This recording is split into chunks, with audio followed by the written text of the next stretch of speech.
Yun yung binebenta natin pang slave, oh, di ba? Hindi na kayo magpapakahirap pa. Ano? Dito sa baba. Saktuhan din 'yan. So yan mga kamikaniko, magandang araw sa inyo. Yan, samahan niyo ako ngayon mga kamikaniko dito sa export na gagawin natin ngayon. Yun lang, may mabilis lang mga kamikaniko, lalagyan natin ng extra rim shock. Yan mga kamikaniko. Dahil nag-avail siya sa atin ng pang sleeve yan. Yung mga pang sleeve natin binebenta. Ulitin ko sa mga gusto nga palang order, PM nyo lang ako. Kahit anong motor nyo. Basta merong gantong shock, tapos pang extra rim yung kakabit nyo. Yan, meron tayo dito. PM nyo lang ako. So yan, kakalagyan lang natin. Let's go. Yun, ang una nga pala natin kakalagyan ay yung kanyang axle para matanggal natin yung gulong mga kamikaniko. Ayan. Sunod natin tatanggalin ay yung bracket ng kanyang fender. Ayan, yung kanyang tapaludo.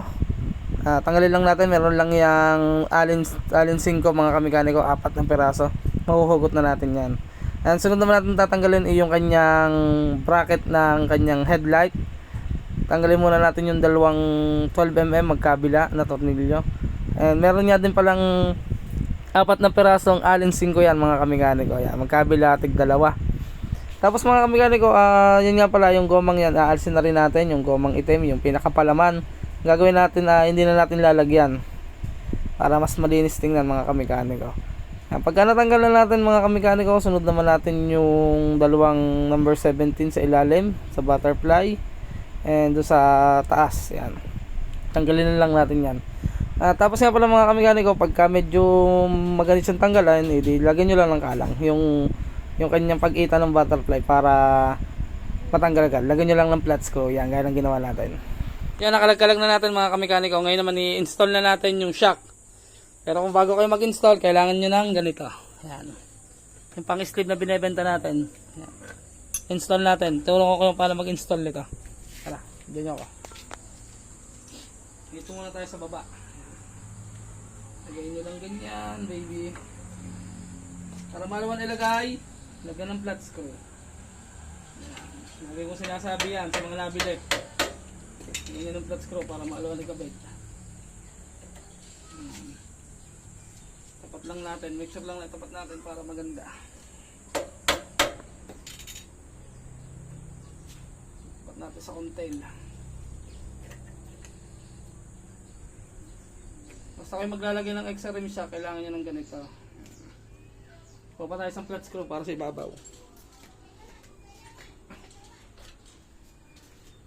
Pakita mo din eh, marami. Kapit sa kanila. Yan, nagkabit na natin. Dito naman sa kabila. Flat screw. Tapos lagay din natin to. Hindi makita ito din eh, pakita mo sa kanila sa ibabaw.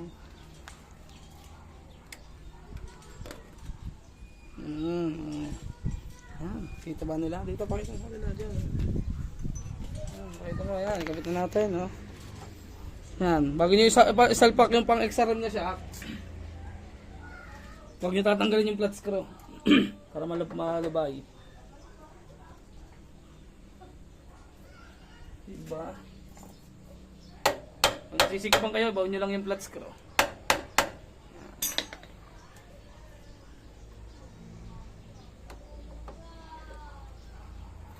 Diba? Napakaganda. Yan, ganyan siya kaganda. Right. Siguro taas pa natin ng kaunti. Taas pa natin yan. Hindi kasi pinaputulan mga kamikaniko ng may-ari. Sa susunod na lang daw. Sa susunod na lang daw niya papuputulan. Kaya may output, may lagpa siya ngayon sa itaas yan. Ganyan. Magandang umutlaw, baba nyo lang ulit. Okay, ito na yan. Tanggalin natin. Tapos, buo nyo ito na konti. Yan, napakaganda. Diba? Napakatibay nito mga kamikaniko. Yun yung binebenta natin pang sleeve, diba? Hindi na kayo magpapakahirap pa. Ano? Dito sa baba. Saktuhan din yan, Saktuhan din hanggang ilalim. Yan, ganyan din lang yung gawin natin dito sa kabila para maikasan na natin.